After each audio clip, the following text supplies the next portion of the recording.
El testamento que más se hace en España es ese testamento del uno del otro, lo que la gente llama el uno para el otro y después para los hijos. El testamento con cautela socini. Bueno, pues ese testamento fiscalmente es de los peores que puedes hacer.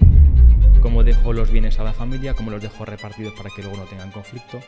Puedo planificar algo en vida en cuanto a hacer donaciones antes de fallecer, en cuanto a preparar mi empresa o mi negocio para que luego mis hijos lo hereden con menor coste fiscal. A través del seguro de vida tú le dejas parte de tu patrimonio a un heredero y uno tiene reducciones fiscales, con lo cual si yo te dejo 9.000 euros en una cuenta o 9.000 euros en un seguro de vida, vas a pagar menos como heredero si te lo dejo vía seguro de vida, porque hay reducciones fiscales por heredar seguros de vida. Y luego además tiene la ventaja de que yo puedo cobrar ese seguro y con el dinero del seguro pagar la herencia. Bueno, David, bienvenido. Muchas gracias por venir hasta aquí.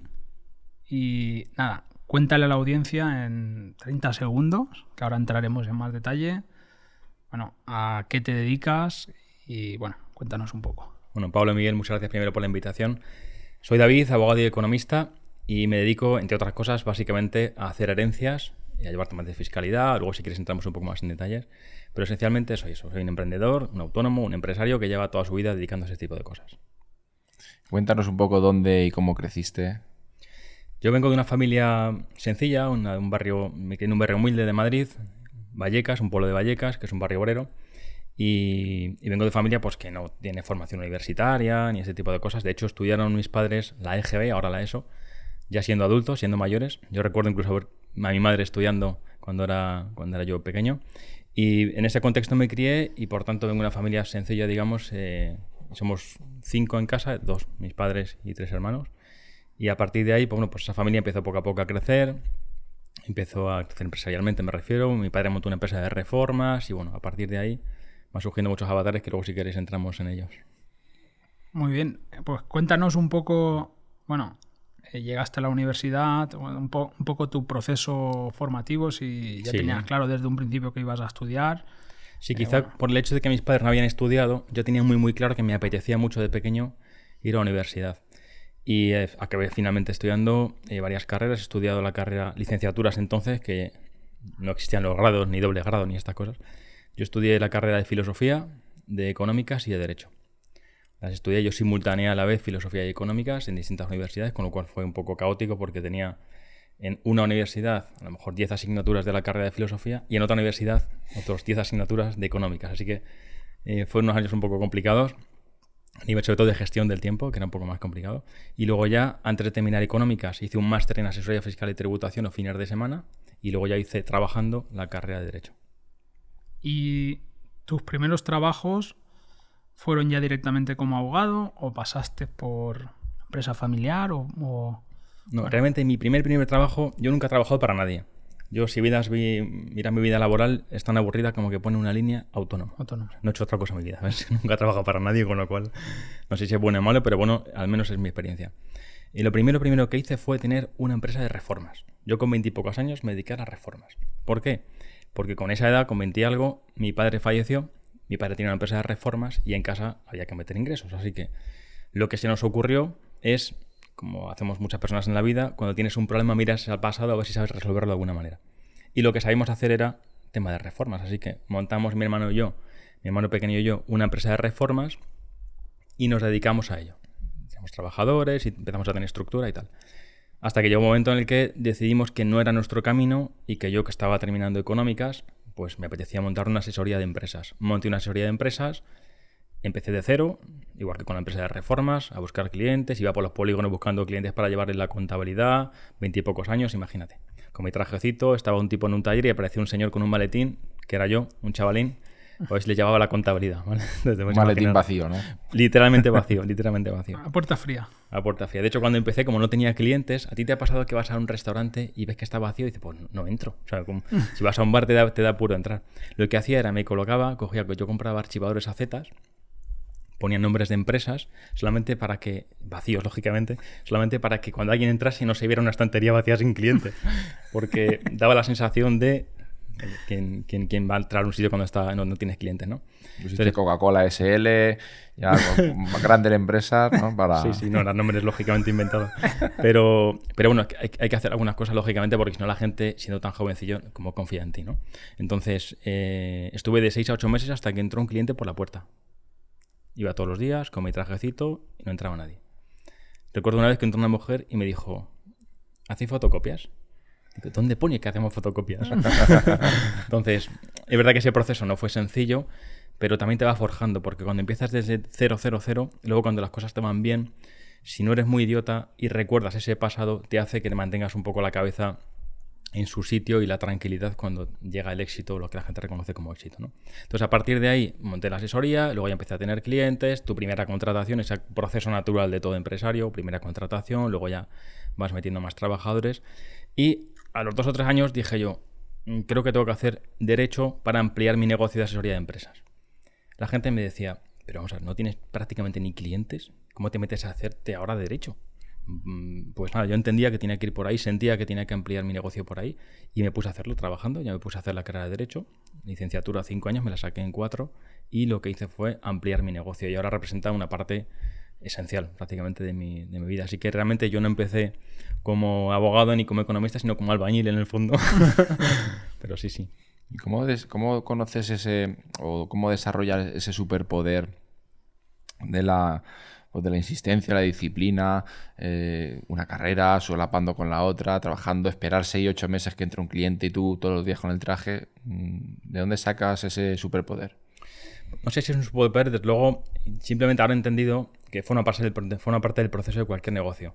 Hay una fase en la que estás trabajando sin tener ningún tipo de rentabilidad, confiando simplemente en que las cosas salgan bien. Hay una fase de meseta, donde prácticamente ves que trabajas y tienes Instagram, lo que sea, muy pocas visualizaciones, casi no te ve nadie, no te sigue nadie, vas trabajando en cualquier negocio y bueno, pues parece que la cosa no avanza.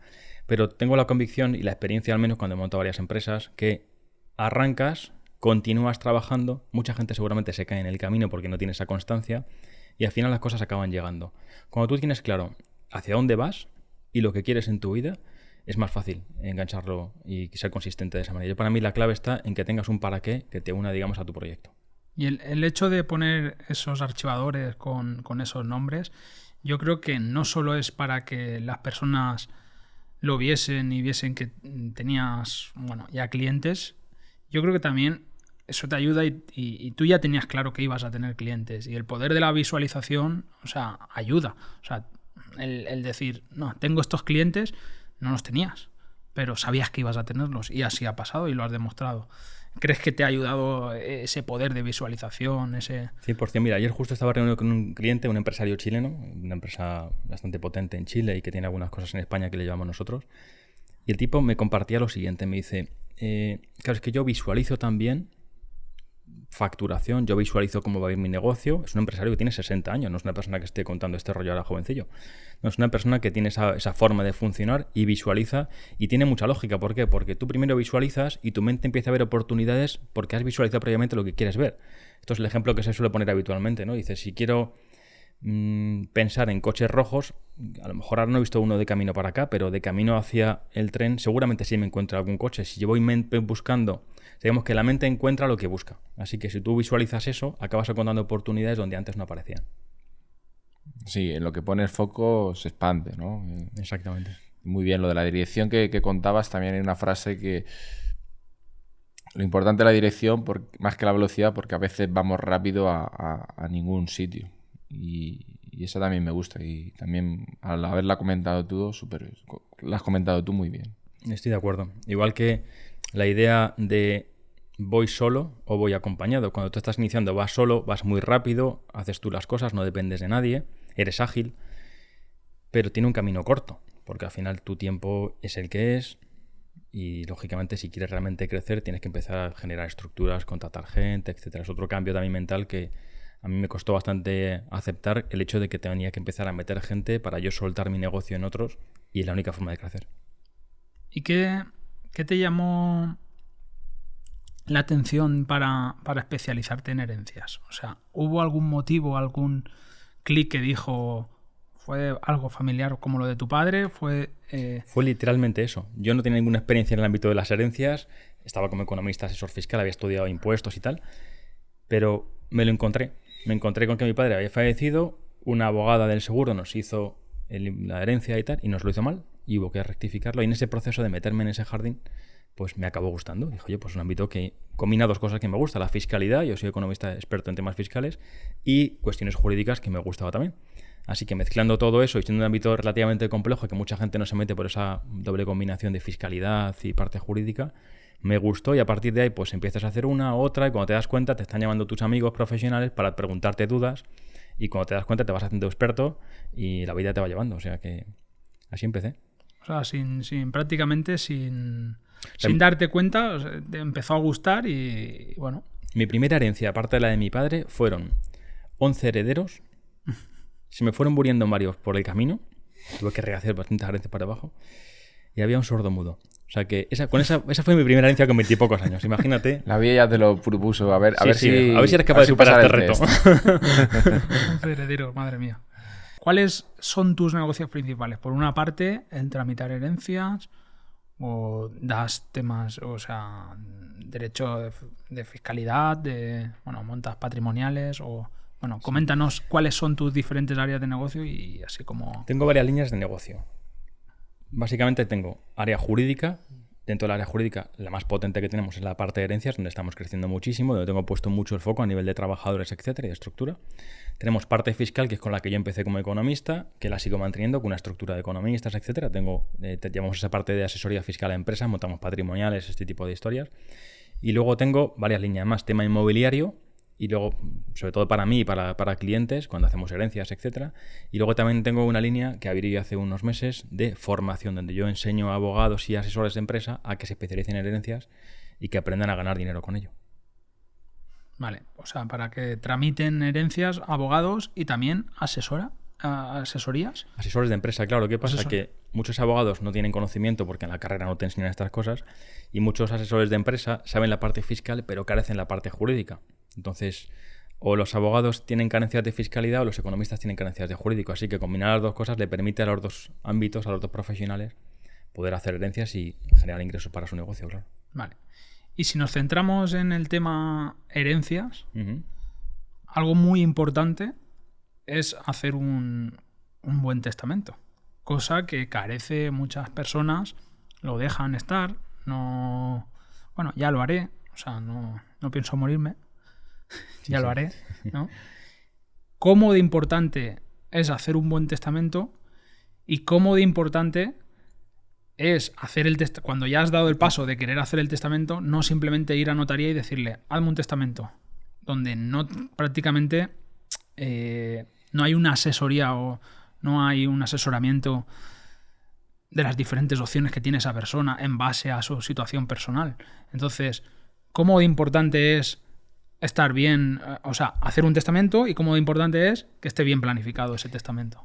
Muy buena pregunta. Mi notario, siempre que hacemos un testamento, hace una norma que dice, bueno, pues ya se puede usted morir tranquilo. Hombre. A veces lo dice en contextos en los que no es muy adecuado. Pero la cuestión está en que es conveniente hacer un testamento, es esencial hacer un testamento, y como bien decías, la mayor parte de los españoles no lo tienen hecho. ¿Por qué es importante? Porque primero va a evitar que tus herederos luego tengan que meterse a hacer más trámites burocráticos, como una declaración de herederos, buscando testigos. Vas a hacer que luego sea más complicado y un poco más costoso que hacer un testamento. Así que les arreglas algo a los herederos y les evitas ese problema. Segundo, es importante, ¿por qué? Porque decides tú y no decide la ley, la legislación, el Código Civil, qué vas a hacer con tus bienes y cómo los vas a repartir. Así que yo prefiero decidir yo antes de que esa decisión va a depender de lo que diga la normativa. Y luego, tercero, es que es un instrumento esencial a efectos de planificación personal y planificación patrimonial o fiscal. Nos permite con esos tres elementos darnos cuenta de que un testamento, que tiene un coste relativamente pequeño, nos ayude a entender que es muy importante hacerlo. Y luego, lo que decías es, mucha gente no lo hace por miedo a veces a hacer un testamento, ¿no? Parece que si lo haces es porque ya estás en situaciones ya límite en cuanto a tu vida, pero realmente yo creo que es un acto bastante responsable porque te permite, como digo, planificar muchas cosas.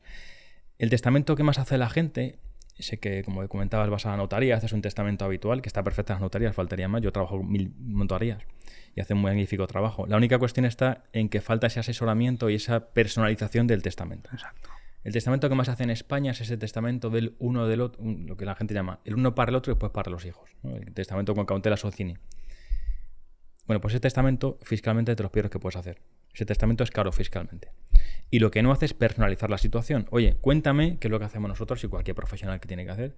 Cuéntame tu situación. No, pues estoy casado, me he divorciado, tengo hijos, tengo un hijo discapacitado, soy empresario. Bueno, pues vamos a hacer un testamento para esa situación personal y patrimonial. No hacer un testamento general que valga para todo el mundo y que quizá no sea el mejor para ti. Claro. Y a raíz de todo esto que estás comentando, si tu situación personal cambia y ya tienes testamento, hay que actualizar ese testamento. 100%. O un testamento podría cubrir varios supuestos. Un testamento puede cubrir varios supuestos. Si tú, por ejemplo, estás soltero y te vas a casar la semana que viene, puedes prever esa circunstancia, no hay ningún problema porque lo incluyes en tu testamento. Pero para mí un testamento es algo que tiene que estar vivo. Y a medida que se vaya modificando tu vida, que vaya cambiando tu situación personal o patrimonial, debería ir, al menos revisarse una vez al año, cada 5 años, cuando sea, al menos mirar si te sigue sirviendo. ¿Qué te sirve? Perfecto que no, haces un nuevo testamento y ya está. Y hablando ahora de planificación de herencias, ¿cómo tú puedes ayudar a esas familias a organizar eso que quieren hacerlo de forma personalizada y profunda, como has dicho? Claro. La planificación tiene 2 variables, la personal y la patrimonial o la económica. La personal, habrá que analizar tus circunstancias. Si tienes hijos, si estás divorciado, como te decía, si estás casado, lo que sea. ¿Para qué? Para prever ciertas circunstancias. Si, por ejemplo, yo tengo un hijo pequeño porque acabo de ser papá o mamá, puedo pensar, vale, ¿y qué pasa si los dos, nosotros, los padres, fallecemos? ¿Podemos prever esa situación para que mi hijo o mi hija tenga algún responsable que le cuide, etcétera? Pues sí, podemos aprovechar un testamento para nombrar un tutor y que, por tanto, si los dos fallecemos simultáneamente, mi hijo o mi hija que acaba de nacer tenga ya un tutor designado por mí y no que luego haya un conflicto familiar o un procedimiento judicial para ver quién se queda con la tutela de ese menor. Esa circunstancia que parece una idiotez, pero nos puede pasar a cualquiera, se puede prever en un testamento. Con lo cual, en el ámbito personal hay mucho margen de planificación. Y en la parte patrimonial, igual. ¿Cómo dejo los bienes a la familia? ¿Cómo los dejo repartidos para que luego no tengan conflicto? ¿Puedo planificar algo en vida en cuanto a hacer donaciones antes de fallecer? En cuanto a preparar mi empresa o mi negocio para que luego mis hijos lo hereden con menor coste fiscal? Todo eso se puede planificar y por eso es un ámbito que a mí me apasiona, porque tiene mucho también de poder mejorar la vida de la gente, ¿no? Claro, justamente esa es una pregunta que venía un poco después, que era cómo una persona puede, donando en vida, o sea, reducir esa masa patrimonial. Imagínate una típica persona que deja en herencia a su hijo, a su hija o a sus hijos. Vamos a poner una persona, un hijo solo. Sí. Deja 300.000 euros. ¿Podría haber donado en vida esos 100.000 euros, como por ejemplo aquí en la Comunidad Valenciana está exento en sucesiones, en donaciones, perdona, está exento en el 99% sobre el impuesto que se paga. Entonces se paga muy poco de donarle a tu hijo 100.000 euros. ¿Esa estrategia la utilizáis para reducir esa masa patrimonial? ¿Es una de las estrategias que utilizáis? Es una estrategia muy buena, pero hay que hilarla fino, ¿vale? ¿Por qué? Porque por varios supuestos. Primero, si tuvieras varios hijos, que no es el ejemplo que tú has puesto, pero si tienes varios hijos y le donas a uno y no le donas a otro, puede generar ciertas desigualdades que tienen que ser ajustadas o no en el testamento, ¿vale? Porque hay una presunción de que dejas a todos los hijos por iguales. Si le donas más a uno que a otro, luego puede generar desajustes entre ellos, ¿vale? Eso es una cuestión un poquito técnica, lo podemos ver si queréis. Sí. Primera cuestión que hay que analizar. Segunda cuestión, ¿esa donación es un regalo o es un anticipo de la herencia? Si es un regalo, va al margen de la herencia. Si es un anticipo, se lo restará a ese hijo que ha recibido de la futura herencia. Y la parte fiscal que estabas comentando, puedes hacer perfectamente donaciones a los hijos. Si es en dinero, genial, porque está mucho mejor tratado fiscalmente que si es inmuebles. Haces una donación a los hijos. La única cuestión está en que si no pasa mucho tiempo desde que haces la donación hasta que tú falleces, se acumulará esa donación al impuesto de sucesiones. Claro. ¿Vale? Para evitar precisamente fragmentaciones y bajada de la base imponible. Y si vas acumulando donaciones, imagínate, hago una donación de 100.000 euros a mi hijo. Al año siguiente otra donación de otros 100.000. Pues hay una cosa que se llama acumulación de donaciones, que es que para que la gente no haga esa trampa que estamos comentando o esa planificación de reducir la base imponible de una donación o de una herencia troceándola, hay algunos mecanismos para tratar de evitarlo. ¿Se puede hacer? Sí. Si hace con tiempo suficiente, hago donaciones y las dejo intercaladas con bastante tiempo, acabo bajando la tributación de sucesiones. Sí, es interesante. Hay muchos supuestos y hay que ver el caso siempre particular, de ahí tu trabajo, evidentemente. Y otro de las formas bueno, que es bastante desconocida de aceptar una herencia, es a beneficio de inventario. Yo ya lo he comentado con varias personas y demás, y la gente desconoce esta modalidad de aceptar una herencia a beneficio de inventario. Coméntanos qué es aceptar la herencia a beneficio de inventario, y una pregunta personal mía es ¿por qué no todas las herencias deberíamos de aceptarlas a beneficio de inventario? O sea, buena pregunta. El otro día iba yo con el notario con el que suelo trabajar y me decía, hablando de esta cuestión, me decía, mira David, está a punto de jubilarse, mi padre que era notario y yo que estoy a punto de jubilarme, habremos hecho entre los dos una herencia a beneficio de inventario cada uno. Esto es bastante sintomático, porque si existe esta figura que básicamente consiste en, primero, tú puedes aceptar una herencia pura y simplemente. Yo acepto la herencia, me quedo con todos los bienes y todas las deudas. Si las deudas superan a los bienes, las asumo. Y asumo y pago con mi patrimonio personal. Aceptar pura y simplemente una herencia. Segunda cosa que puedes hacer, renunciar a una herencia. O sea, por explicarle a la audiencia, imagínate la herencia que estábamos hablando de 300.000 euros, que deja 300.000 euros en dinero, imagínate que tiene unas deudas de 400.000 euros. Perfecto. Entonces, si acepto pura y simplemente esa herencia, asumo los 400.000 euros con mi patrimonio personal de deuda. Exacto. Me como la herencia, además, con 100.000 euros más que tengo que pagar yo de mi patrimonio personal. Exacto. Opción número 2, renuncio a la herencia. Renuncio porque como las deudas superan los ingresos, ¿para qué lo quiero? Pues ya está, pues renuncio y fuera. Y ya que le caiga esa herencia donde caiga, que eso es otra cuestión. Y la tercera opción, la que tú decías, de aceptar a beneficio de inventario, porque aquí si tienes claro que son 400.000 de deuda, no acepta la herencia. Ah. Pero si tienes duda de si son 200 o 300, tienes dudas, dices, bueno, pues acepto a beneficio de inventario. ¿Y en qué consiste esto de aceptar a beneficio de inventario? Básicamente consiste en que la herencia opere como límite para que no afecte tu patrimonio personal. Si heredo 300.000 y hay una deuda de 400.000, como mucho responderé hasta 300.000. Mi patrimonio personal está protegido, está salvaguardado. ¿Por qué la gente no acepta beneficio de inventario? ¿Y por qué este notario me comentaba eso? Básicamente porque el procedimiento no es sencillo, porque puedes llegar a perder ese privilegio de beneficio de inventario si alguna cosa falla, y porque al final mucha gente lo desconoce también, ¿vale? Entonces la incomodidad unida a ese contexto de que la gente no lo conoce, que hay unos plazos concretos que me puedo saltar si no lo hago bien y perder un poco ese privilegio, hace que mucha gente no lo acepte.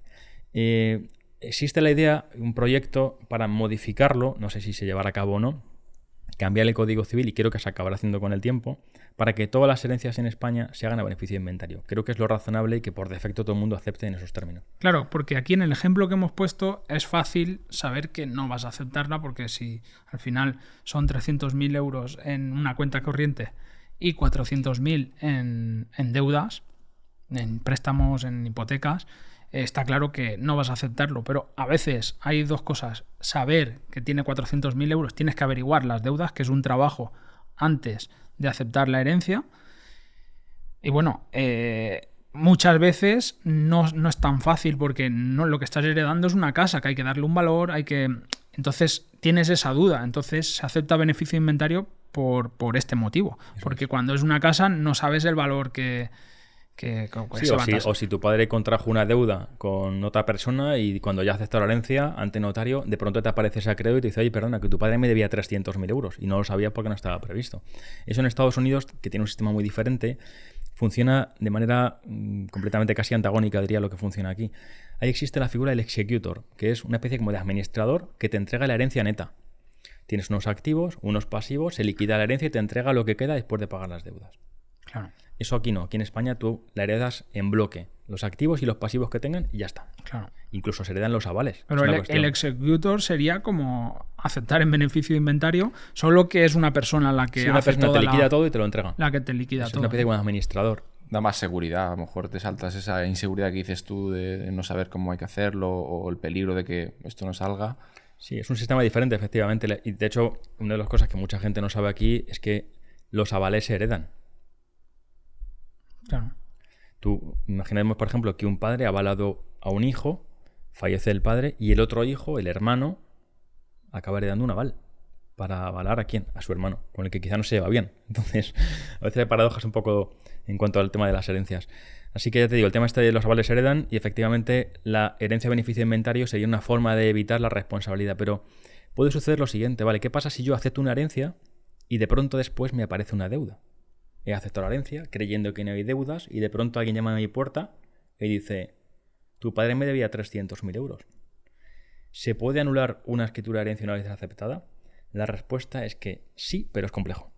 De hecho, hay una resolución, alguna sentencia del Tribunal Supremo, en la que una persona aceptó una herencia y luego en un cajón se encontró un préstamo que había realizado una persona a la causante, a la fallecida, y había una reclamación importante ahí.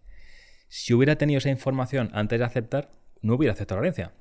Claro. Entonces, cuando hay elementos esenciales que afectan a la decisión, si yo, por ejemplo, no he tenido toda la información suficiente y son errores esenciales que se llaman en derecho, o sea, no vale para cosas menores, hay alguna vía, que insisto es muy complicada porque está aceptada ante notario y tal, pero se podría llegar a anular esa escritura de herencia si puedo acreditar que efectivamente de haber conocido ese dato yo no lo hubiera aceptado. Vale. Y otra pregunta, si yo tengo, esto es una pregunta ya un poco personal, si tengo un seguro de vida, ese seguro de vida lo va a saber, yo no le he dicho a mis herederos que tengo un seguro de vida, el notario se lo va a notificar, eso le va a salir cuando en el testamento. Cuando una persona fallece tienes que recopilar cierta documentación. Certificado de defunción para acreditar que una persona ha fallecido. Exacto. Últimas voluntades para acreditar si tenía o no tenía testamento. Certificado de seguros de vida para comprobar si esa persona fallecida tenía algún tipo de seguro con la contingencia de vida. De tal suerte que te aparecerá un listado de todas las pólizas con los números de pólizas y las compañías aseguradoras y tú podrás como heredero dirigirte a esa compañía para decirle: entrégame la póliza o dime quién es el beneficiario de este seguro de vida. Y te dan un certificado con el importe que vas a heredar, si eres beneficiario lógicamente, o puedes consultar la póliza para ver si realmente se ocurre o no se ocurre esa contingencia. ¿Y es importante designar un beneficiario en póliza de un seguro de vida? ¿O si no designamos un beneficiario, va a quien herede el testamento? Si no designas nada, va a tus herederos legales, y si designas alguno en concreto, va a quien tú hayas designado. La única cuestión es que hay que tener mucho cuidado. ¿Por qué? Porque a veces te encuentras con que una persona quiere desheredar a alguien o quiere dejarle muy poco en herencia y se le olvida que dejó hace muchos años, cuando se llevaban bien, se olvida que le puso como beneficiario un seguro. A nosotros nos ha pasado en el despacho que le han dejado la legítima stricta a uno y resulta que hemos cobrado 140.000 o 150.000 euros porque se le olvidó cambiar al fallecido eso antes de que dejaran de llevarse bien. En muchas películas también hay asesinatos, ¿no? Efectivamente, hay muchas sorpresas en esto también. Sí, pero es algo que es interesante y creo que a la audiencia le puede servir mucho de cómo contratar un seguro de vida puede ser interesante ante ciertos casos, pero es que además ese seguro de vida, pues cómo puedes, imagínate que quieres hacer 2 seguros de vida, uno designo el beneficiario a mi hija y el otro designo beneficiario a mi mujer o a mis padres que son mayores y quiero, no voy a poder cuidarlos porque tal, pero quiero dejarles algo. Los seguros de vida tienen, desde luego es un instrumento de planificación fiscal muy interesante. ¿Por qué? Porque a través del seguro de vida tú le dejas parte de tu patrimonio a un heredero y uno tiene reducciones fiscales, con lo cual si yo te dejo 9.000 euros en una cuenta o 9.000 euros en un seguro de vida, vas a pagar menos como heredero si te lo dejo vía seguro de vida, porque hay reducciones fiscales por heredar seguro de vida. Y luego además tiene la ventaja de que yo puedo cobrar ese seguro y con el dinero del seguro pagar la herencia. Entonces, se puede planificar liquidar el impuesto de sucesiones. Eso es, tú tienes que liquidar el impuesto de sucesiones sobre la parte del seguro. Imagínate, te dejo a 14 pisos y un seguro. Claro. Pues puedo liquidar el seguro solamente y con ese dinero pagarles todo. Justamente esto es algo que veo que mucha gente en el mundo inmobiliario se olvida. Se pone a comprar pisos, no dispone de liquidez, no te pasa nada, pero si te pasa algo y quien tenga que aceptar la herencia tiene que aceptar la herencia de, no sé, 20 pisos, con las deudas que tienen esos pisos de hipotecas y demás, que mucha gente ahora está muy de moda el sacar 12, 15 hipotecas para comprar pisos, y no has olvidado la parte de liquidez, o sea, yo lo veo un problema porque no van a poder aceptar la herencia. En estos casos, bueno, ¿qué pasa? ¿O lo has visto? Coméntanos un poco. Sí, lo he visto, hay soluciones, lógicamente, ¿no? Pero técnicamente metes a una persona en un problema porque dices, voy a heredar, estamos haciendo ahora una herencia, por ejemplo, en Andalucía. Sale a pagar una cantidad importante, heredas inmuebles, pero la persona no tiene ese dinero. Entonces, soluciones. 1. Puedo pagar el impuesto contra la cuenta del fallecido. Vale, yo no tengo dinero, pero el fallecido sí. Genial, pues pago el impuesto contra la cuenta del fallecido, no con mi dinero. Solución 1. Solución 2. Sí, pero yo digo que no haya dinero. Que no haya dinero, que el fallecido no tenía líquido porque invertía todo en pisos. Vale, pues... y no tiene seguro de vida. Aparte de, por ejemplo, los aplazamientos normales, que la administración te puede dejar aplazamientos, incluso se puede llegar al extremo de utilizar como garantía para que me concedan un aplazamiento algún inmueble. Vale. Coloco una garantía hipotecaria sobre un inmueble a favor de la administración. ¿Vale? Es una cuestión que se puede hacer, es complejillo porque es un poco rollo, pero se puede hacer. Pero claro, caso extremo. Tengo inmuebles, tengo que pagar y no tengo un duro. ¿Qué hago? Soluciones. 1. ¿No puedo vender? Puedo vender mi herencia. Puedes vender tu herencia, Sí, eso. puedo vender mi herencia, mis derechos hereditarios que se llama, a un tercero para que me lo compre. Un tercero, sí. Pero claro, va a tener un peaje que es que me va a cobrar, me va a pagar menos de lo que realmente valen los bienes, ¿no? Él tiene liquidez, yo no la tengo, pues se aprovechará. De hecho, hay gente que se dedica a ello. Que se dedica a comprar herencias muy por debajo del precio. Nosotros colaboramos con gente que se ocupa de hacer ese tipo de cosas cuando el cliente tiene esa situación. Otra opción que se puede hacer, que nosotros hacemos en el despacho, es, vale, si vendo uno de los 14 inmuebles, si vendo uno, ¿tendría dinero para pagar?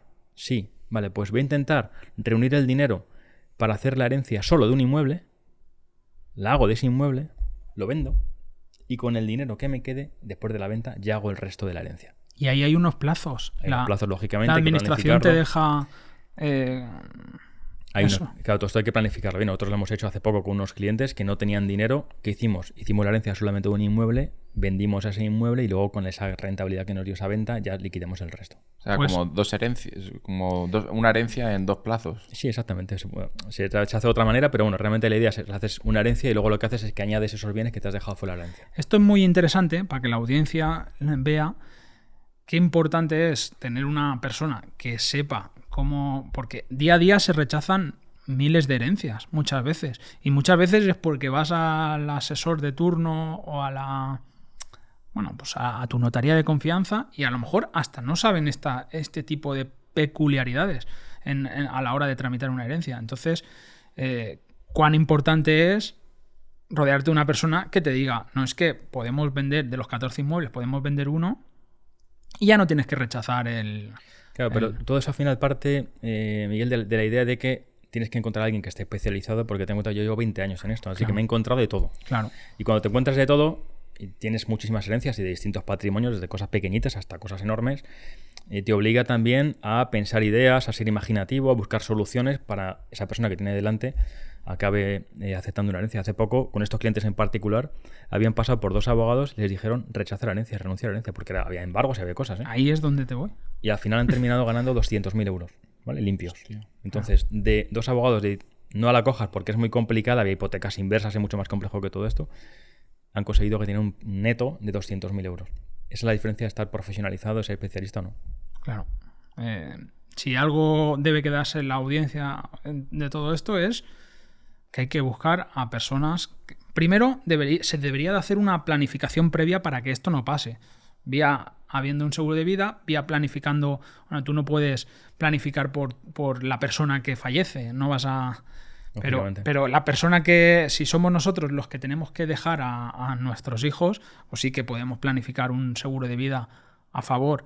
Que no lo hemos comentado, pero el seguro de vida se liquida pronto al beneficiario para que pueda asumir ese pago de...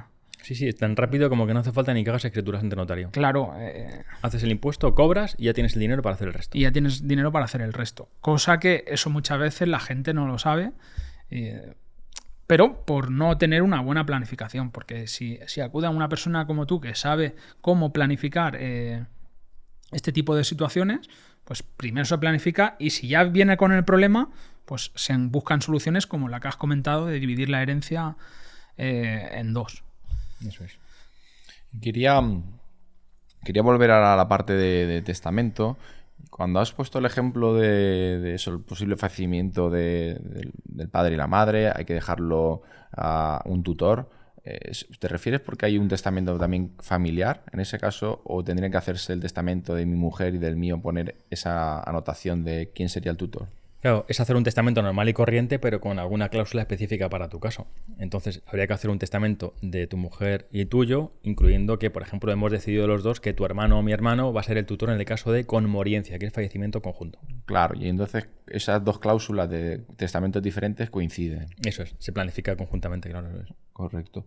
Y la siguiente del testamento, a la hora de una herencia, ¿existe la posibilidad de poner una cláusula en la que si en este caso el hijo rechaza, pase directamente al nieto, teniendo a lo mejor algún beneficio fiscal en ese aspecto? Claro, beneficio fiscal habría que ver el asunto, ¿vale? Pero sí que existe esa figura, se llama sustitución vulgar. Yo digo, le dejo mis bienes a mi hijo y si me premuere, está incapacitado o renuncia, cuando ya haya fallecido yo, que vaya a mi nieto. Esa figura de coloco a un sustituto se llama sustitución vulgar. Y de esa figura, renunciando, digamos, al hijo, pasa directamente al nieto. Y tendría sentido en algunos casos hacerlo. Puede tener cierto sentido en cuanto a la planificación fiscal. Digamos, se puede utilizar este tipo de figuras también para ahorrar impuestos. Imaginemos, por ejemplo, que le voy a dejar a un hijo mío 300.000 euros. Ese hijo tiene otros 3 hijos, a su vez, 3 nietos. Si renuncia mi hijo, no hereda 300.000, sino que cada uno de los nietos hereda 100, 100 y 100. Estoy bajando el tipo impositivo de sucesiones. Con lo cual, a veces, la propia figura de la sustitución vulgar, que parece muy obvia, no se permite instrumentalizar un ahorro fiscal. Y al final no afecta nada, es simplemente que lo pones ahí en el testamento y llegando el momento pues se evalúa la situación, pero como que te deja una puerta abierta que de base no está abierta. Eso es, lo que tienes que hacer siempre es pensar en un testamento, en, vale, qué puede suceder, cuál es la circunstancia de cada uno, mira, es que tengo un hijo que está discapacitado, es que tengo una persona que tiene deudas, es que tiene, y se planifica un testamento para tratar de ayudar a que cuando reciban esa herencia tengan el menor coste fiscal posible y la situación más cómoda posible, claro. No hay ningún testamento igual, ¿no? Cada uno. Pues es que, claro, la gente los hace muy iguales y decíamos antes que hace falta la personalización, porque luego, pues es que este testamento, esto no estaba previsto, y luego te encuentras sorpresas con que se podía haber solucionado muchísimo un montón de problemas que la gente, por no planificarlo, pues luego los tiene que asumir. ¿Y puedes contarnos curiosidades después de tramitar muchas herencias? Luego te preguntaremos sobre ello. ¿Puedes contarnos curiosidades que te hayas encontrado? Bueno, alguna anécdota. 40.000, pero voy a contar una que me parece graciosa, ¿vale? Imaginemos un señor que tiene mucho, eso es real, ¿eh? Imaginemos un señor que tiene muchísimo patrimonio y tiene 3 hijos. Se acerca a la notaría con el primer hijo y le dice: señor notario, le dejo a mi hijo este que está aquí todos mis bienes, es mi hijo favorito. Oye, no le digas nada a tus hermanos, por favor. No, tranquilo, papá, como le decían a mis hermanos, genial. Se sale el hijo contento con su padre de la notaría. Un rato más tarde vuelve este hombre con otro hijo. Señor notario, quiero hacer un testamento. Quiero dejarle a este hijo mío todo mi patrimonio. Hijo mío, por favor, no le diga nada a tus hermanos. No, papá, tranquilo que no le digo nada. Porque imagínate la situación. Y se marcha también de la notaría con su segundo hijo. Media hora más tarde, ya lo estáis viendo, tiene 3 hijos. Acude y hace lo mismo con el tercer hijo. No, tranquilo, papá, no le diré nada a nadie. Que este hombre acudió luego por la tarde, por una 4ª vez, a la notaría ese mismo día. Y lo que hizo fue hacer un testamento en el que dejaba a los hijos por partes iguales. Este hombre sabía 2 cosas. La primera, que cuando tú haces un testamento, el último anula el anterior, con lo cual el que valía era el que estaban todos los hijos por partes iguales. Y segundo, que cuando cada uno de tus hijos piensa que es tu hijo favorito, te va a cuidar, te va a cuidar como nada en este mundo. Por contar simplemente alguna curiosidad. Sí, pero al final... Y eso es una anécdota real. Sí, te podría contar 1000. Qué buena. Pero vale, tú a tu padre le vas a cuidar bien, pero estará como engañando un poco a tus... Pero el tipo fue brillante porque al final cada uno de los hijos pensaba que era el hijo favorito y claro, te imagínate, no le dices nada a ninguno de tus hermanos porque vas a heredar un patrimonio importante. Yo en esa parte no la llegué a ver, la cara de cuando todos vieron el testamento y se dieran cuenta un poco de la realidad, ¿no? Pero bueno, me parece brillante. ¿Y la legítima? Sí, lógicamente, le deja todo respetando la legítima. Respetando la legítima, sí. Vale. La idea básicamente era que cada uno pensara que era el favorito y el resto le iba a dejar lo mínimo. Que la legítima, vamos a explicar, no lo hemos hablado, pero o no sé si lo hemos hablado, pero para que la audiencia sepa lo que es la legítima. Sí, en territorio común, en la mayor parte de España, la legítima es una limitación a la facultad de disponer, de manera que yo no puedo hacer lo que me dé la gana con los bienes. Una parte, y no pequeña, hay que dejársela a ciertos descendientes, a los hijos y tal. ¿Qué es un tercio? Sí, cuando tú tienes hijos, la legítima son 2/3, ¿vale? Un tercio que era legítima estricta, lo que sí o sí hay que dejar a los hijos. Yo, por ejemplo, si tengo 100.000 euros y tengo 2 hijos, pues una tercera parte de mis bienes sí o sí tiene que ir para los hijos, ¿vale? La legítima estricta. Y luego la otra tercera parte puede ser para mejorar a alguno de mis hijos. Imagínate, le dejo a un hijo mío un tercio de mi herencia y al otro le puedo dejar un poco más para mejorarle. Y luego el otro tercio es el de libre disposición. Puedo hacer lo que quiera con él. Vale. Pero la idea general es que la legítima es una limitación que yo tengo a disponer de mis bienes, con lo cual no tengo mucho margen de maniobra porque una gran parte tiene que ir a mis hijos. ¿Existe la posibilidad de que sea cero en algunos casos? ¿Esa legítima? No sé si era así. Lo he escuchado, por ejemplo, pues tiene 2 hijos, pero hay un hijo, pues no sé, abusado de ti, hay un maltrato físico, ha habido causas que permiten dejarlo a cero. 100%. Esa es la figura de la desheredación. Tú puedes desheredar a un hijo, pero tienes que alegar causa justa. Tienes que alegar una causa que está prevista en el Código Civil. Maltrato psicológico es una de las últimas recientes que se ha aportado a través del Tribunal Supremo. Maltrato físico, psicológico, que estando tú económicamente mal y necesitado de alimentos, que se llama, tu hijo no te ayudó. En fin, en ciertas circunstancias se puede desheredar a un hijo. El problemilla es que tú lo haces y has terminado tu trabajo, pero se queda tu otro hijo, que es el que tiene la obligación de, si lo impugna el hijo desheredado, demostrar todo lo que tú has hecho en el testamento. Así que fíjate el marrón, el problema que le dejas a tu hijo que ha recibido toda la parte del desheredado. Muchas veces por eso la gente lo que hace es que no deshereda y le deja la legítima estricta simplemente al hijo conflictivo con el que no tienen buena relación y evitan un conflicto al otro hijo. De acuerdo.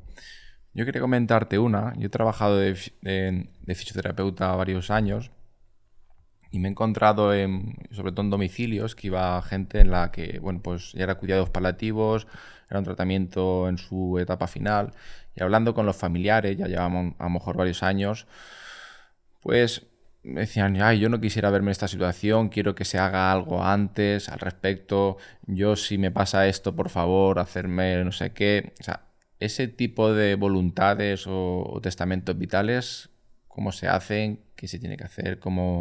¿Qué casos tienes? Es muy buena pregunta. ¿Ese es el testamento vital o, bueno, cada comunidad autónoma tiene su nombre, ¿no?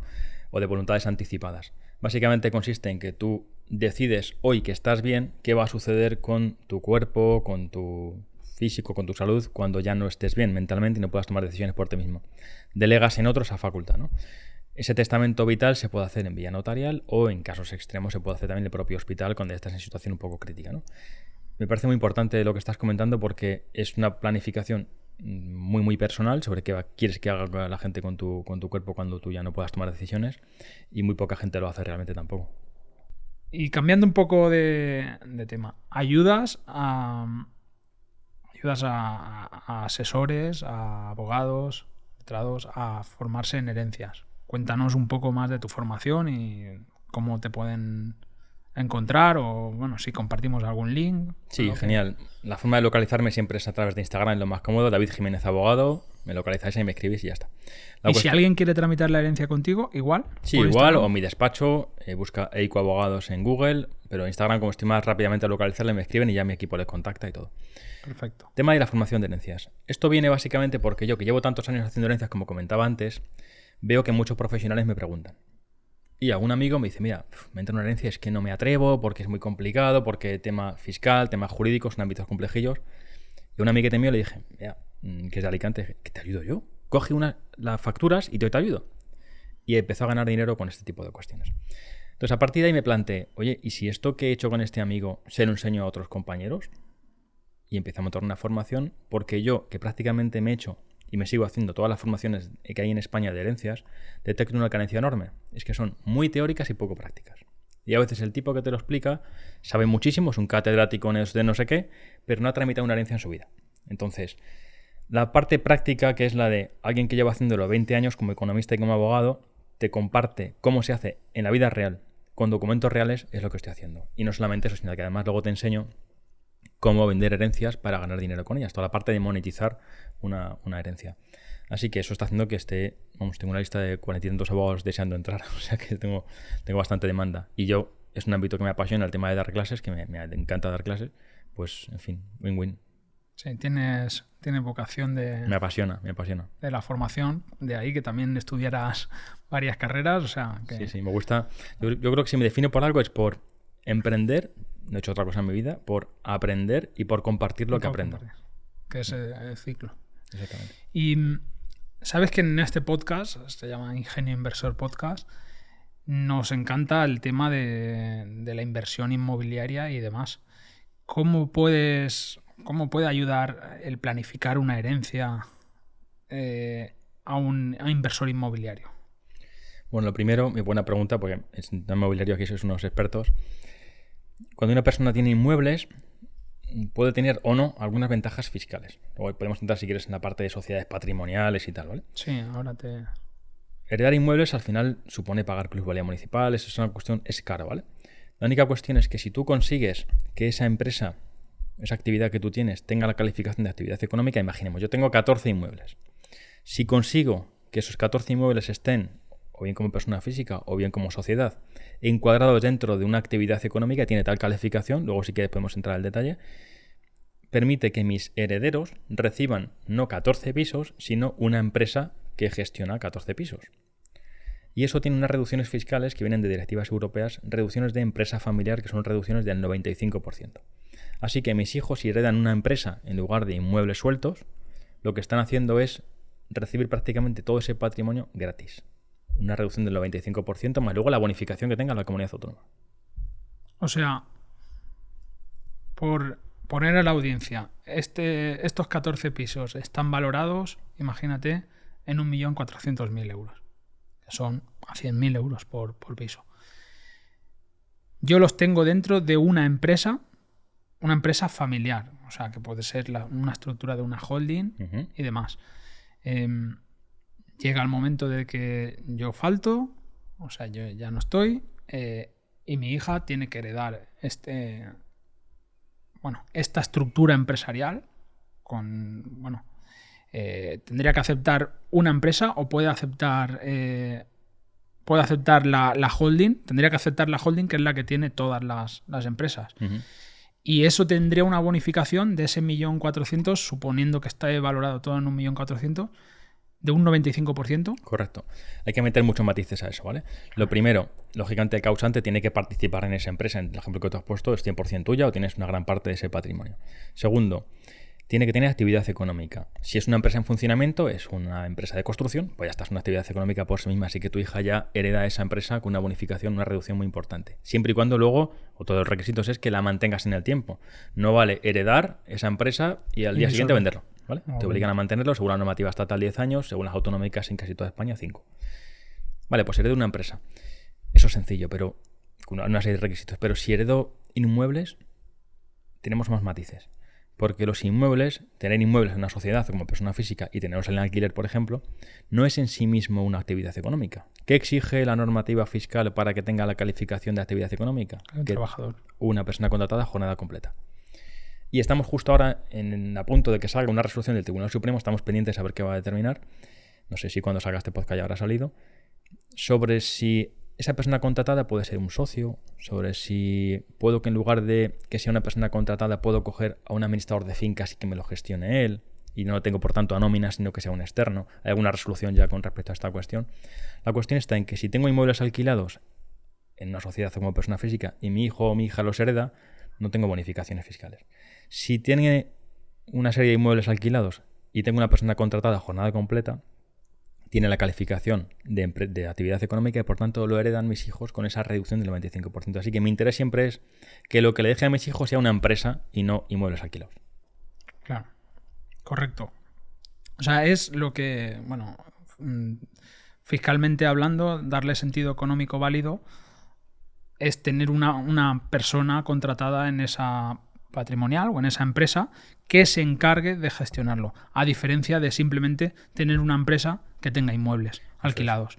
Si lo que hago es que le dejo a mi hija una patrimonial, por ejemplo, que no tenga trabajadores contratados, es una sociedad, perfecto. Mi hija hereda una empresa, le ahorro el estar yendo a 14 registros de la propiedad porque hereda una empresa, hereda las participaciones y registralmente no se cambia nada, todo sigue a nombre de la sociedad, con lo cual estoy simplificando toda la gestión. Se simplifica el patrimonio cuando tú tienes una sociedad patrimonial que no tiene actividad económica, pero la gracia está en tratar de dotarla en vida del causante, planificación fiscal, de actividad económica con esa contratación de una persona para que mis hijos se aprovechen de la reducción fiscal tan potente que tenemos aquí. Porque la patrimonial no tendría esa bonificación. No, solamente si tiene calificación de actividad económica, si no, no. Una de tus líneas de negocio era asesoría y hacer esas patrimoniales, esas holding y demás. ¿Cómo de importante ves? Porque yo me encuentro muchísima gente que me pregunta por la holding, la patrimonial y demás, que no entienden que esta estructura en España es una de las mejores que hay. Entonces quiero tu opinión, que le digas a la audiencia tu opinión al respecto de cuán importante es cuando tienes cierto volumen, incluso al principio ya que piensas crecer, tener una patrimonial. Claro, cuando una persona monta una actividad económica a través de una sociedad limitada, tributará en los primeros años al 15% si nunca ha ejercido esa actividad y una reducción especial cuando inicias una actividad económica. El tipo normal en sucesiones en sociedades es el 23% y luego ya sube al 25%. La cuestión está en que si eso lo tengo metido dentro de una estructura holding, ¿qué es una holding? Es una sociedad que es propietaria de otra. Ya está. La ventaja es que si yo reparto dividendos, como el socio ya, el propietario, digamos, de la empresa, el socio, ya no es la persona física, no soy yo, sino que es otra sociedad mía, cuando reparto dividendos y de la sociedad de abajo lo llevo a la matriz, hay una exención del 95%, de manera que prácticamente subo dividendos a la matriz gratis. Y luego a partir de ahí, ¿qué puedo hacer? O montar otras sociedades por debajo, o invertirlo, o lo que sea. La cuestión está en que con esa estructura fiscal lo que estoy consiguiendo es mover el dinero entre sociedades prácticamente sin coste fiscal y utilizarlo, el dinero que obtengo de la empresa que tiene actividad económica, a otras patrimoniales que quizá puedo tener como filiales también, ahorrando dinero, digamos, en cuanto a que no tenga que estar traspasando, etcétera. Eso por decir simplemente el tema de dividendos. Hay muchas más ventajas fiscales. Por ejemplo, la consolidación fiscal. Claro. La consolidación fiscal quiere decir que yo tengo una matriz que es propietaria de 5 empresas. Si una empresa da 500.000 euros de beneficio y el resto dan 100.000 euros de pérdidas, si son empresas individuales no las puedo compensar entre ellas. Si son un holding, puedo hacer una consolidación fiscal y puedo decir, vale, pues es como si fuese una única empresa. Los 500.000 de beneficio de una se van a compensar con los 100.000 de pérdida de cada una de las otras 4 o 5. De manera que compenso todo y es como si fuese una única empresa a efectos de consolidación fiscal. Siempre y cuando tengas más del 75% de... Eso, luego hay unos límites y unos requisitos, eso es. La idea es que aquí en España hay más matices que se pueden hacer esto, lógicamente. Hemos comentado estudiantes alguno en privado. La estructura holding es seguramente la mejor estructura que se puede hacer en España de cara a la planificación fiscal. Y la gracia está en montarla cuanto antes puedas. En cuanto puedas, que la montes. Porque si montas una SL, te va súper bien y luego quieres montar una holding, vas a tener que pagar un peaje fiscal importante. Es como con los inmuebles. El canje de valores. O sea, vas a tener que venderle las participaciones de tu empresa a la holding y, bueno... tributar y todo el rollo este.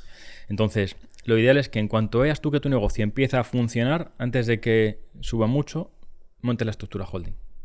Yo al menos lo recomiendo así. Correcto. Si piensas mínimamente crecer, porque esto tiene un coste de abogados, tiene un coste luego de la asesoría. Si son 3 sociedades, evidentemente, pues el coste mensual es por 3 o lo que llegues a acuerdo con tu asesoría y demás.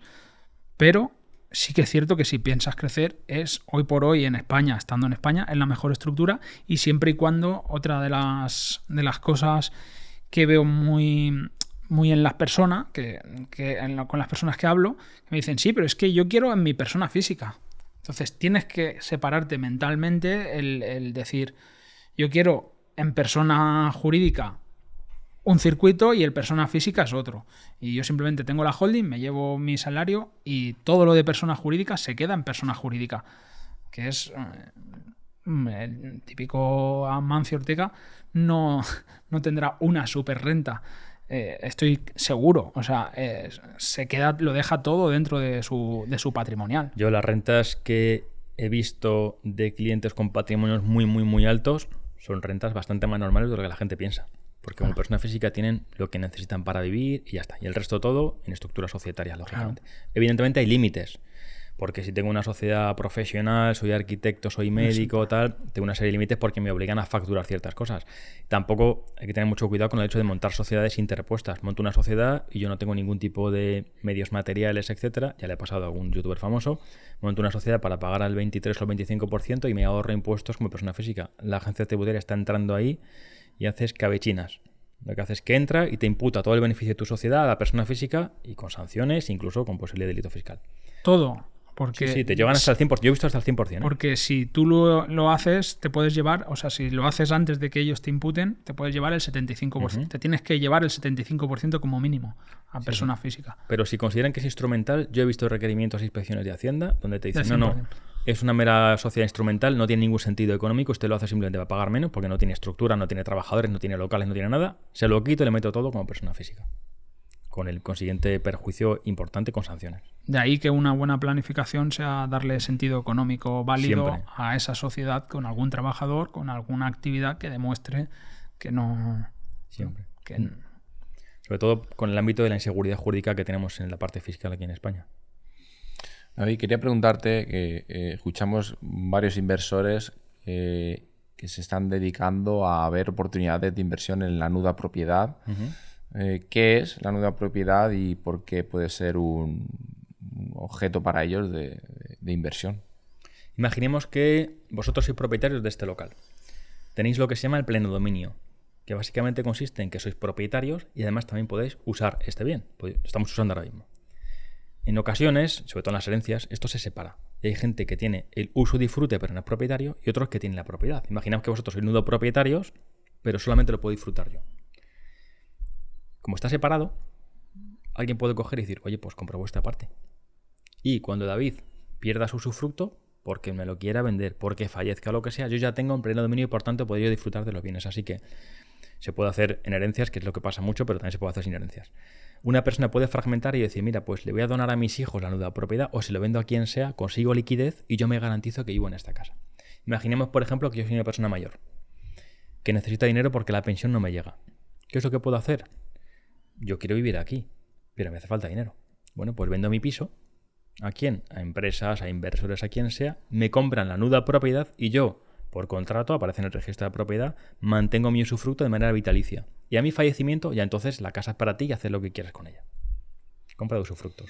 Y se puede hacer un pacto, es un pacto privado porque el precio normalmente está por debajo, o puedes decir X al mes, como mínimo tanto. Pues es a libre elección. Se puede pactar. Normalmente la gente se puede pactar en forma de renta. De hecho, están las hipotecas inversas para otro tipo de figuras. En forma de renta, quiero decir. Pero se puede hacer una compraventa normal y corriente, tener liquidez. Yo, de hecho, he visitado algún inmueble. Recuerdo un caso en Barcelona, un inmueble en el que estaba la usufructuaria en el piso mientras veíamos la operación de la compra de la nuda propiedad. Claro. La única cuestión es que tú tienes que tener claro que hasta dentro de una serie de años quizá no te resulta rentable la inversión, porque ahora compras más barato a costa de no poder utilizar ese bien. Claro. Sí. Hay una línea un poco de... bueno, ciertos inversores que dicen, bueno, pues no la toco porque, claro, parece que quieras que esa persona... Claro, cuando tú te vas a beneficiar es cuando esa persona fallezca. Entonces hay ahí una línea que roza lo moral, bueno, lo moral. Estás ayudándola pero también esa persona, también estás ayudándola. Estás consiguiendo que esa persona tenga un mejor nivel de vida. Claro. Es una decisión primero que toma esa persona, no la tomas tú. Claro. Tú ves una oportunidad porque alguien dice, oye, yo necesito dinero y tú trabajas en esa parte. Y aunque no tenemos mucha audiencia de cierta edad, pero simplemente que sepa la audiencia que está esa posibilidad de, bueno, si llegas a los 80 años y no tienes tienes esa pensión de 700, 800 euros, lo mínimo, y tienes en patrimonio X y no tienes un heredero claro que dejarle, pues igual es muy buena opción dejar la nuda propiedad. A ti te van a pagar por debajo del valor, pero tú vas a vivir en esa casa y el día y vas a disfrutar el dinero que vale esa casa. Entonces, es una opción para mucha... Hay varias opciones. Esa, la de la hipoteca inversa que decíamos antes, un banco de hipoteca y tú recibes una renta mensual y luego tus hijos se ocuparán de pagar al banco o lo que sea. O sea que sí, existen varias opciones y al final cada vez vamos a tener más, porque como las pensiones son las que son, mucha gente va a verse al final de su vida con la necesidad de generar ingresos y cómo los generas. Pues si tienes un patrimonio, te va a tocar buscar alguna solución de ese tipo. Claro. Hasta ahora se hacía, yo escuchaba a mi abuela y dice, nadie me va a cuidar por mi piso, ¿no? Como dice, tener una persona que te cuide los últimos años de vida y como que en el testamento que aparezca, bueno, que este piso será para ti. Eso sí que se ha escuchado también bastante. Sí, yo recuerdo el caso de un señor mayor que vino al despacho con una chica jovencita que me dijo, mira David, esta persona me va a cuidar y quiero hacer un testamento para que cuando yo no esté, que se quede con la casa. Y me dice, pero me va a cuidar, ¿eh? Y la mujer decía, sí, yo te voy a cuidar. La chica decía, te voy a cuidar perfectamente. Claro, yo como profesional pienso, ¿y si luego no le cuida? ¿Qué es lo que hicimos? Un testamento en el que decíamos, vale, todo el patrimonio será para ella, decisión del cliente, perfecto. Pero establecimos algunas cláusulas para asegurarnos de que realmente le iba a cuidar. ¿Cómo? Metimos al presidente de la comunidad que viera que efectivamente iba a verle cada día, que una serie de cláusulas un poquillo más largas de explicar, para asegurarme de que si no cumplía esa condición no heredaba. ¿Vale? Porque si no, ¿cómo me aseguro yo de que esa persona, según haga el testamento al día siguiente, desaparezca o no le cuide? O... Claro. Se puede hacer, pero hay que ser un poquito cauto para evitar abusos. Oye, y ahora que has mencionado hace un poquito lo del usufructo, ¿es verdad que tú puedes vender el usufructo tuyo? El usufructo se puede vender, se puede alquilar y se puede embargar. Se puede embargar, te lo pueden quitar. Si el usufructuario debe dinero a un banco, se lo pueden quitar. Es un bien patrimonial y te lo pueden quitar. Así que un usufructuario que puede hacer, si tienes una herencia, se le da un usufructo de varios pisos, puedes alquilarlo si tú tienes derecho a quedarte con las rentas y los nudopropietarios no reciben nada. O sea que sí se puede vender, se puede alquilar. Bueno, y estamos hablando todo el rato de herencias y de muchos casos. Por curiosidad, ¿cuántas herencias has podido tramitar en tu vida? Realmente no las he contado, pero está claro que fácilmente, llevo 20 años en esto, 1.500 herencias, fácil. Se dice pronto. Se dice pronto. Para que vea la audiencia un poco de tu expertise como... bueno. Sí, que hemos hecho unas cuantas. Que has hecho unas cuantas herencias y que no te dedicas a muchas otras cosas. O sea, estás muy especializado en ello. Sí, estamos muy fuertes en el ámbito y cada vez más porque cada vez hay más demanda. Es un ámbito en el que hay muchísimo trabajo y si te especializas, lógicamente, pues cada vez más porque la gente sí que diferencia mucho y se nota enseguida el que es especialista del que no. Eso es una variable muy relevante para que la gente acuda a un técnico. ¿Qué plazos se manejan de tiempo para este tipo de trámites? Depende de si hay testamento o no, porque si hay testamento ahorras tiempo, si no hay testamento tienes que hacer declaración de herederos y se te va 1 mes y medio prácticamente en los trámites. Así que en un testamento agilizas todo bastante. Pero fácilmente se te van... La norma dice que son 6 meses para hacer los impuestos, que se pueden prorrogar otros 6 más, pero de 4 a 6 meses se te van fácilmente en hacer una herencia. Todo depende de los inmuebles que tengas, en fin, todo depende, ¿no? Pero se te van varios meses fácilmente. Bueno, y David, nos gusta también saber nuestros invitados en qué invierten o qué posibilidades hacen. Tú estás viendo muchos patrimonios para aquí y para allá y ¿qué has decidido hacer con el tuyo? Yo invierto bastante, lógicamente, igual que vosotros, sé que aquí sois expertos. Yo mis inversiones las tengo distribuidas de la siguiente manera. Bueno, primero yo invierto en formación, que es lo más importante. Lo que más invierto es en formación, en mi formación. Porque cuanto mejor esté formado yo, mejor irá mi negocio, mejor irá todo. Primero en formación. Segundo, en mi empresa. Porque es lo que más rentabilidad me da. Y lo tercero ya son inversiones más personales, que son básicamente, tengo unas cuantas, complementaré algunas. Fondos de inversión, por la parte fiscal que tiene también, de cambio, el traspaso de fondos de inversión a fondos de inversión, que no tributa, digamos. Tengo bastante fondo de inversión. Yo tengo un nivel de riesgo de 4/5, con lo cual me gusta arriesgarme bastante en esa parte. Luego si quieres contamos la estrategia de riesgos. Fondos de inversión, India, China, un montón de sitios, distintos sectores. 2 en oro. Sé que te gusta a ti el tema del oro. Inversiones en oro, también tengo en lingote, en físico, oro físico. También tengo inversiones en hidrocarburos, contratos de hidrocarburos, con una rentabilidad de un 10%. Inmueble tengo poco inmueble, ya sé que eso os va a desilusionar, pero bueno. Ahora, por ejemplo, estoy con un local que yo tenía antes, que es con el que yo empecé, sé que tenía yo las acetas ahí de trampantojo. Ese es un local, lo estoy convirtiendo en vivienda y lo voy a vender como vivienda, ¿vale? Con una rentabilidad bastante interesante.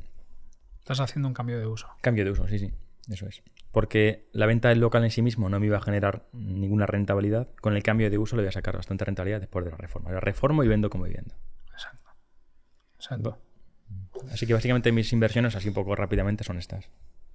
Sí, muy bien diversificadas. Intento. Yo sí que trato de utilizar siempre una estrategia que me gusta mucho, que no sé si la conocéis, seguro que sí, la estrategia de Altera, de alterofilia, que básicamente consiste en lo siguiente. Es una forma, en el empresarial, de diversificar riesgos. ¿Tú qué puedes hacer? Mucha gente piensa que la forma de diversificar riesgos es buscar activos de riesgo medio. Ni conservadores ni extremos, riesgo medio.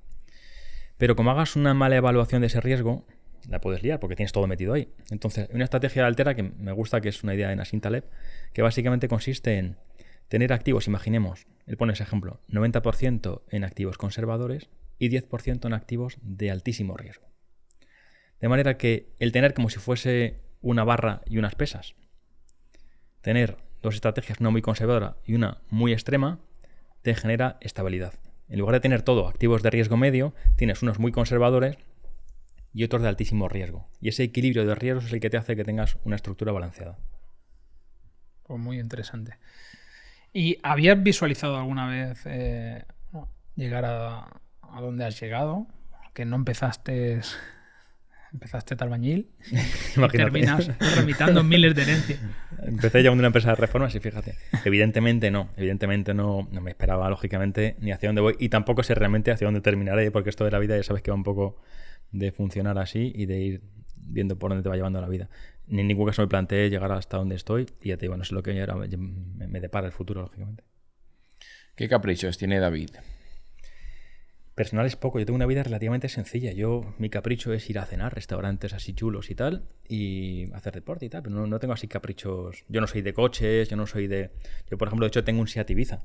O sea, yo no soy de gastarme el dinero ahí porque me parece que cuando haga lo que quiera faltaría más, pero yo prefiero usar los recursos de manera eficiente. Entonces, para mí no tiene sentido que me gaste 1.500 euros al mes en un renting, en un buen coche, cuando lo puedo destinar a lo mejor a mejorar mi negocio. Entonces, me gusta más a mí al menos, va con mi forma de ser, meter los recursos de la manera más eficiente posible. Eso no quiere decir que no tenga derecho a pegarte un capricho, faltaría más, ¿vale? Pero mi capricho, al menos la parte personal mía, no está en coches, no está en este tipo de cosas, sino quizá en un restaurante y ya está. O en un buen viaje, por ejemplo, también me gusta. Lo comentábamos antes. Sí. Coincidimos en ese... Que cuando te gusta tu trabajo y estás a gusto en ese día a día, pues quieres meterle toda la gasolina que se pueda, es normal. Exactamente. ¿Y qué cosas te gustaría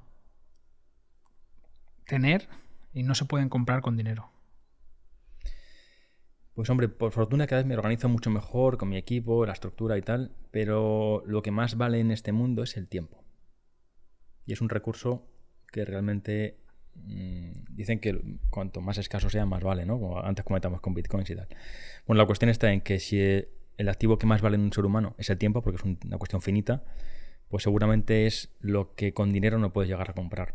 Pero sí que es cierto que si te gestionas bien, vas liberando mucha parte de tu vida profesional a favor de la vida personal y por tanto puedes ya un poco a llegar a un equilibrio que yo me parece el tema de encontrar un equilibrio personal y profesional casi una utopía, porque no conozco ningún empresario, al menos de cierto nivel, que tenga un equilibrio perfecto. Yo no lo tengo y al final todos tendemos a la obsesión empresarial, a centrarnos en esa parte, dejando a veces un poco la parte personal. Pero lo que no se puede comprar, evidentemente, es el tiempo, que es finito. Puedes tratar de organizarte para tener más, pero eso no. ¿En cuál es la frase o que te han dicho tus padres o que te han dicho algún cliente tuyo, algo que te repites cada día o que la tienes grabada a fuego, que te sirve para ti? No tengo realmente ningún mantra, ninguna frase que me guíe en la vida, digamos, pero lo que sí que trato de ser es consistente, es decir, que lo que hago y lo que digo coincidan. A mí no me gusta esta gente que se dedica, se ve mucho por redes sociales, a hacer cursos, a vender cursos, y ellos no trabajan de eso. La experiencia que yo tengo es la de, yo lo que hago, te lo comparto, pero lo tengo que hacer.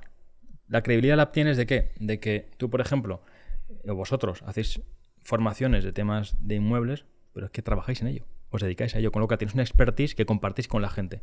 Si solamente hicierais formaciones, perderíais seguramente una parte de credibilidad que yo creo que en esto de redes sociales y tal, sobre todo, es necesaria. Que la gente que te lo explique, lo haga. Y yo en eso sí que trato de ser siempre 100% coherente. Sí. Claro, sí. Te generas una marca personal increíble. Lo que has dicho tú antes de tu formación, la gente con poco que vea sabe que es confianza pura y 100%, así es. Tienes que negociar nada. Eso es. Bueno, durante toda la entrevista has dejado entrever que te encanta leer. Recomiéndanos un libro. A la audiencia, a nosotros. Bueno, siempre recomiendo casi lo mismo, pero bueno, la cuestión está en que libros que me apasionan a mí, que me han gustado mucho, ¿vale? En el ámbito de literario, digamos, pues novelas como la del Quijote me apasionan, ya la he leído un montón de veces. En el ámbito más de ensayo, antes citaba yo a Nassim Taleb, Antifrágil, Cisne Negro o Jugarse la piel, que es un libro que me gusta mucho también. ¿Por qué? Porque lo que estaba comentando antes, la coherencia. El skin in the game. Exactamente. Te doy consejos, pero yo no asumo el riesgo de esos consejos. Mucho cuidado con esos inversores que te dicen en los bancos: invierte aquí. ¿Vale? ¿Te juegas la pasta conmigo? No. Entonces no asumes ese riesgo. Simplemente me das consejos desde fuera. Me gusta el jugarse la piel, la gente que te diga: mira, hago esto y yo te digo lo que yo hago. Yo comparto lo que yo hago. Genial, eres coherente con lo que estás haciendo. Nassim Taleb, antes comentamos tú y yo el tema de Experimento de Rendición, un libro que también me ha gustado mucho. Ryan Holiday, que tiene también un libro que se llama El ego es el enemigo, que me gusta mucho también. Y creo que se llama algo así como El error es el camino o algo así, que básicamente consiste, otro libro que tiene, en decir que la única forma de avanzar es cometiendo errores. No hay otra forma de avanzar que no sea cometiendo errores. Cuando asumes eso como un mantra, como una filosofía de vida, y dices, el error forma parte del camino, que es algo así que dice Ryan Holiday, pues me di cuenta de que solamente crezco de esa manera. Así que cada error es una oportunidad simplemente para mejorar. De hecho, por ejemplo, Nassim Taleb habla de la figura de los estresores. Figura que me gusta mucho. ¿Un estresor qué es? Es algo que te genera estrés, preocupación, un problema en el trabajo, una cosa en la empresa, pero que te da información. Si entiendes que los estresores, esos pequeños errores del día a día, son información, te ayuda a mejorar tu negocio y a nivel personal. Muy bueno. La verdad es que sí, has dado ahí muchos tips del libro y me estaba acordando cuando, no sé si de algún libro o historia real, que en la antigua Roma, cuando un arquitecto pues construía un puente para ver su funcionamiento y dar autoridad, ¿no? Lo que hemos dicho, él se ponía abajo y entonces empezaban a pasar carruajes y era una forma de decir, ¿no? El skin in the game. Me encanta que digas eso. Si tú lees La Guerra de las Galias de Julio César, por ejemplo, donde te cuenta las batallas y tal, que yo tengo una obra que es Napoleón comentando la Guerra de las Galias, con lo cual es una maravilla. Claro, tú te das cuenta, o Marco Aurelio, por ejemplo, el filósofo emperador, tú te das cuenta de que esa gente te está contando lo que pasa en el campo de batalla.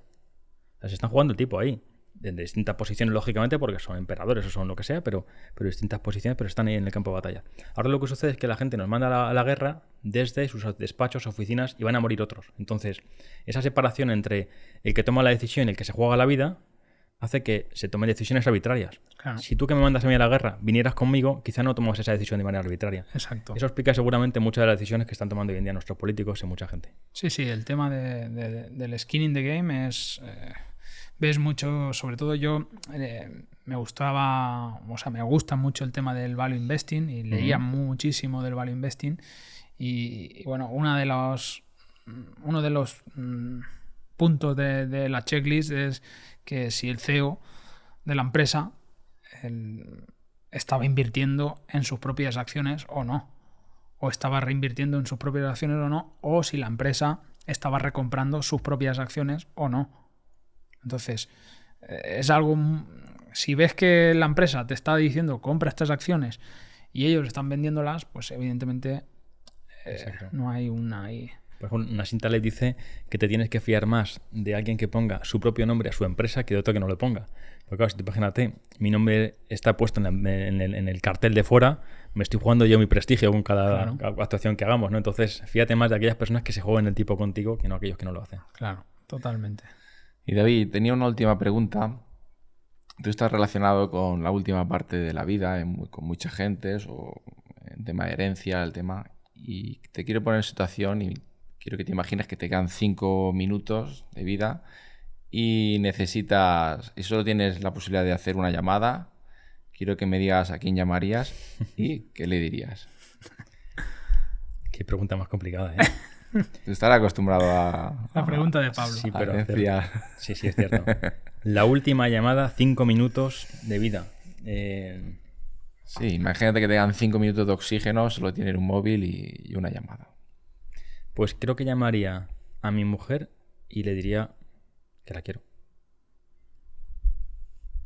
Muy bien. Sí. Claro. ¿No tienes hijos? No. Has hecho la misma contestación que Miguel. Sí, ¿no? ¿No? Él llama a su mujer. No, yo llamaría... Bueno, yo llamaría a mi hija. Ah, qué bueno. No, fue yo que yo llamé a mi mujer y... Claro, y él me dijo, bueno, pues yo llamaría a mi hijo, en su caso él tiene un hijo, yo llamaría a mi hijo y le diría, dile a... Y digo, no, eso ya no vale. O uno o otro. No me has hecho la pregunta, me has puesto entre... Te la juegas también tú. Claro, juégatela. Entonces... Bueno, pero sí. Si al final lo que haces es que llamas a un ser querido, lógicamente. Al final, situación está al límite. Lo único que prima en la vida es a quien aprecias, a quien quieras, lógicamente. Solamente dejas una. Si me dejas dos, cambio un poco y meto más gente, pero con una nada más. Claro. ¿Y se hacen testamentos con cartas así de amor o momentos? O no solo, porque estamos hablando de testamento que se dejan cosas, bienes, pero ¿se pueden dejar también cartas? ¿Se pueden dejar últimas palabras? Sí, ahora ya menos. Antiguamente sí. Antiguamente tenía cierta pomposidad esto de los testamentos y dejabas, bueno, que os cuidéis mucho, que os queráis, que os portéis bien, que os llevéis bien entre vosotros. Sí que había... sobre todo, pues declara su fe católica y tal. Bueno, pues sí que había un poco más de literatura en esta parte, cosa que está perfecto. Ahora ya no, ahora la gente básicamente tiene un contenido 100% patrimonial. No siempre, porque yo me he encontrado algún testamento, muy pocos, en los que se aprovecha un testamento para reconocer que tienes por ahí otro hijo fuera del matrimonio y luego te cuenta la sorpresa de, señora, lamento comunicarle que su marido tenía por ahí otro hijo. ¿Qué me ha pasado? Madre mía. Bueno, genial, pues... David. Hemos pasado un rato muy bueno, un tema muy chulo y que va a aportar mucho valor. Ya sabe la gente dónde tiene que... Dejaremos el Instagram aquí abajo. Y igual que si la gente tiene alguna pregunta, pues en el comentario de los vídeos se irán contestando. Pues nada. Gracias por invitarme. O sea que feliz. Muchas gracias, David. A vosotros, muchas gracias.